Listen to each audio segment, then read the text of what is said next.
Terra is the project of the moment. It's pumping. Where will it go? The approach of using existing methods or existing platforms or mediums to achieve adoption, it's commendable. That is the way to go. We think there's something to learn from there. It doesn't stop pumping. Do you think it's got some legs to keep running, or is it all going to come to a halt at some point? Hi guys, this is FD for Sage5.tv once more. Thank you very much for joining us today. And today we are going to look at the darling of the crypto space at this present moment, Luna, and the protocol is Terra. What a project. The performance so far has been incredible. But what do we know about Terra Luna? So today we are going to apply our DYOR risk evaluation toolkit to Terra, the protocol, as well as Luna, the native token for the Terra protocol. Guys, this is not financial advice. This information I'm sharing with you today is for education as well as entertainment purposes. Whilst you're down there, guys, please don't forget to click like and subscribe as well as smash that notification bell. I've noticed that while I'm getting a lot of traffic, I'm not getting an equal number of people subscribing. So please, guys, it's free. Just click like and subscribe, and then even if it means you don't have to come back to my channel again, which I think it will be a very big miss from your part, because we are going to be bringing some of the blockbuster videos in our upcoming videos. We'll be looking at certain projects that some of the information will just blow your minds. And this is the time to start identifying these projects with potential, and we are bringing those to you. Anyway, coming back to Terra Luna. So we are going to apply our 13 elements, and the 13 elements are as follows. Is the project decentralized? Can it scale? What about security? Has it been audited by a third party? And then we look at interoperability. Does the project work across its own boundaries? Does it reach across and work with third-party blockchains, third-party networks, and so forth? And then we look at the project team. Are they available via public platforms, social media, and so forth? Then we consider social media presence via Twitter as well as social media presence via Discord. What about use cases? Does the project have any real-world use cases as well as what we classify as infrastructural use cases? And then we go on to the Tokenomics. How many coins were issued at project launch? Does the project have a maximum cap, as well as how many tokens or coins are in circulation at the point at which you're carrying out your project evaluation? And then lastly, we look at the holdings in the hands of those closely linked to the project, the insiders as we call them. So how is Terra, the protocol, going to fare as far as our DYOR risk evaluation is concerned? Let's dive in. So what is Terra, the protocol? The Terra protocol is a proof of stake blockchain powered by the COSMOS SDK. It uses fiat-pegged stablecoin to power price-stable global payment systems. Terra combines the price stability and wide adoption of fiat currencies with the censorship resistance of Bitcoin and offers fast and affordable settlements. How does Terra achieve its stated objectives? The Terra protocol uses Luna, its native coin, as a collateral to stabilize the stablecoin. It also does so via the Terra Station, which enables users to access and manage their wallets, as well as taking the Luna coin for additional rewards. Luna is the native token for the Terra protocol. It also utilizes the Terra Swap, which I believe will be switching to Astroport. The Terra Swap easily allows users to swap any token by implementing liquidity protocols on Terra. Then there is cross-chain transactions that are executed using the Terra built-in bridge and portal token bridge. That is how the Terra protocol achieves its objective. What are the key features of Terra stablecoin? The key features of the Terra stablecoins are as follows: unchangeable public ledger, instant transactions, faster settlement times, lower fees. Then there is the supply and demand price equilibrium via what the Terra protocol call expansion and contraction. For more on this, please follow the link down below. Guys, whilst you're down there, please don't forget to click like and subscribe as well as smash that notification bell. I've noticed lately that even though some of my videos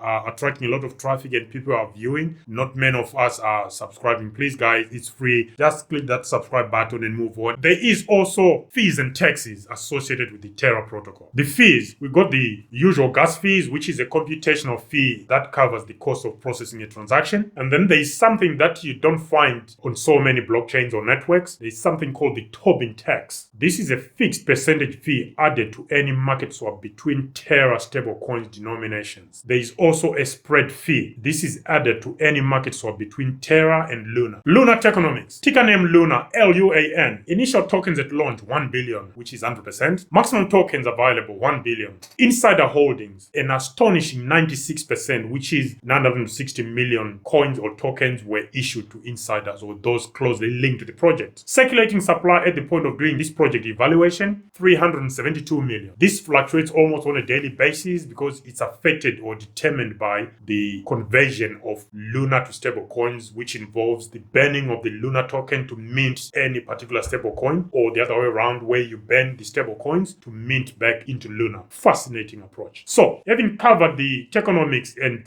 a summary of the Terra protocol, let's apply our 13 elements there. How decentralized is the Terra network or the Terra protocol? Approximately 150 to 300 validators. I could not find exact numbers there, but with almost 100% of all initial Luna distribution being handed over to insiders, the Terra protocol is heavily centralized. I'm afraid it is centralized. It's one of the most centralized networks I've come across, but I'm sure you've heard different things from different people. So make your own mind. Please do your own research. Don't take anything that a YouTuber like myself or any other YouTuber for that matter, take it with a pinch of salt. Always do your own research to back up what you've heard or researched. So 96% in the hands of insiders. That means this Terra protocol is not decentralized because the governance token, the Luna token, is not distributed widely. It's in the hands of very few. How secure is the Terra network or the Terra protocol? The Terra protocol's security audit was carried out by CETIC, producing 2 minor issues that were subsequently dealt with, as well as 7 informational pieces of data that they had to deal with. Some of them were just typos. So that is a positive thing. And in recent times, I've not come across any circumstances or instances where the Terra protocol has been compromised. Guys, if you have come across any data that's different to what I'm presenting there, please comment down below. I'll be happy to look at that and correct myself if I have to. Can the Terra protocol scale? Yes, it can. The Terra protocol is a scalable network utilizing East Terra Alliance network and the Terra bridge. As you can see here, you've got the Terra bridge as well as part of the Terra Luna ecosystem, so it can scale. Can Luna interoperate? Terra Luna is designed for interoperability, i.e. East Terra bridge is one example of interoperability extension. Unlike its competitors, UST is transferable between blockchains thanks to Terra's interoperability and high scalability. So that is always a good thing. What about the Terra Luna project team? Via LinkedIn, we came across a figure of 71 employees. So again, that is a very positive thing. What about social media presence? Terra Luna has got 374,000 followers on Twitter. What about social media via Discord? Terra Luna has got over 27,000 members within its Discord community.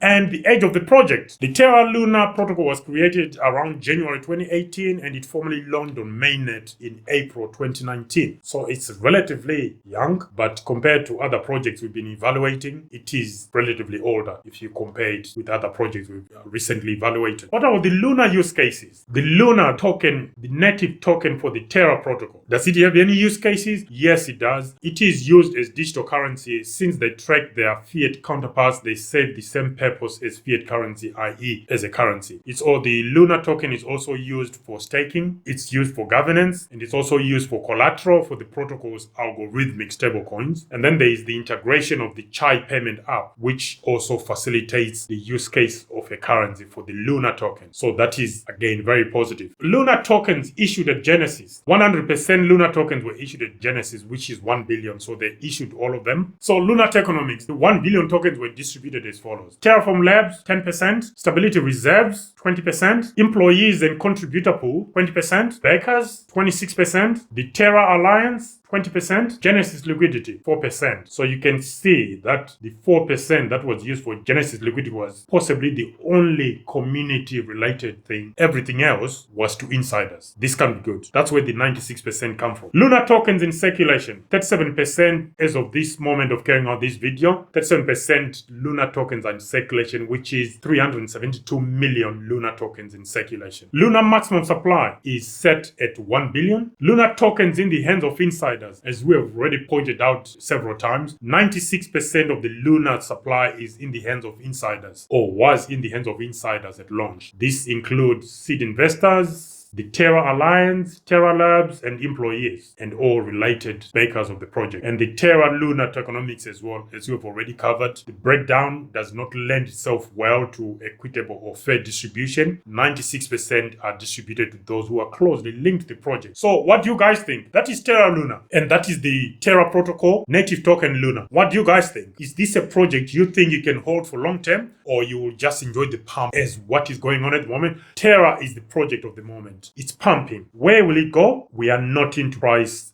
predictions. We leave that to other people, but time will tell. The fundamentals are questionable, but we'll wait and see. The approach of using existing methods or existing platforms or mediums to achieve adoption is commendable. That is the way to go. We think there's something to learn from there. But for the protocol itself, the way it's set up, will it survive? Will it last? Comments down below. Guys, let's do a rundown of what rankings we gave to Terra from decentralization all the way to insiders. How much did we give Terra out of 130? So as you know, guys, we give a 1 to 10 on each element, and then we aggregate the elements and we rank them out of the maximum points available, which is 130. Where does Terra Luna go? Where can we place Terra Luna?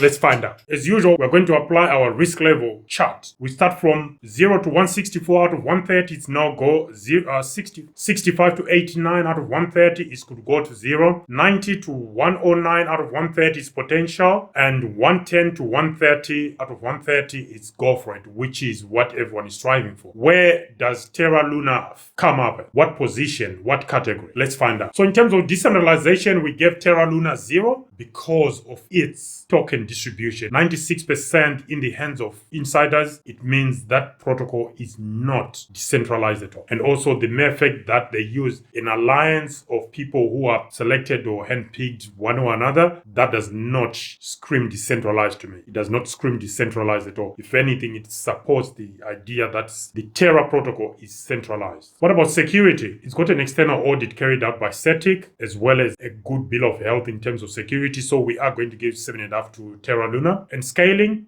Terra Luna scales. We've seen that when we're going through the elements, we're going to give Terra Protocol 7.5 points out of 10. What about interoperability? We know the Terra Protocol is designed for interoperability. We are going to give it 10 out of 10. What about project team? Yes, the Terra project team is available via Twitter, Discord, and on different platforms. They are also on LinkedIn. We came across 71 employees for the Terra Lab, so we are going to give it 10 out of 10. What about social media via Twitter? We are going to give the Terra Protocol 7.5 points out of 10. On Discord, we are going to give the Terra Protocol 5 points out of 10. Edge of the project, we gave the Terra project 5 out of 10. Use cases, we gave the Terra Protocol 7.5 points out of 10. Tokens issued at launch, we gave Terra Protocol 2.5 points out of 10. Total tokens in circulation, we gave Terra Protocol 5 points out of 10. Inside the token allocation, this is where Terra Luna lets us down. 96% of all tokens issued at launch were handed to insiders. That can be good. So we are going to give Terra Luna 0 points out of 10. That then gives us a maximum total of 72.5%. Not bad that it hasn't fared badly, but for a project that is scaling some heights in terms of its performance, especially in recent times, it doesn't stop pumping. This is quite disappointing because we're expecting the Terra protocol to perform better. We're also expecting the Luna token to be somewhere up there, probably within the potential, even touching the go for it category, but that wasn't going to be. Guys, do you agree with our assessment of the Terra protocol? Do you think it's got some legs to keep running, or is it all going to come to a halt at some point? Comments down below. Guys, don't forget to click like and subscribe as well as smash that notification bell. This is FD for Sage5.tv signing up. Until next time, guys, thank you very much. Bye.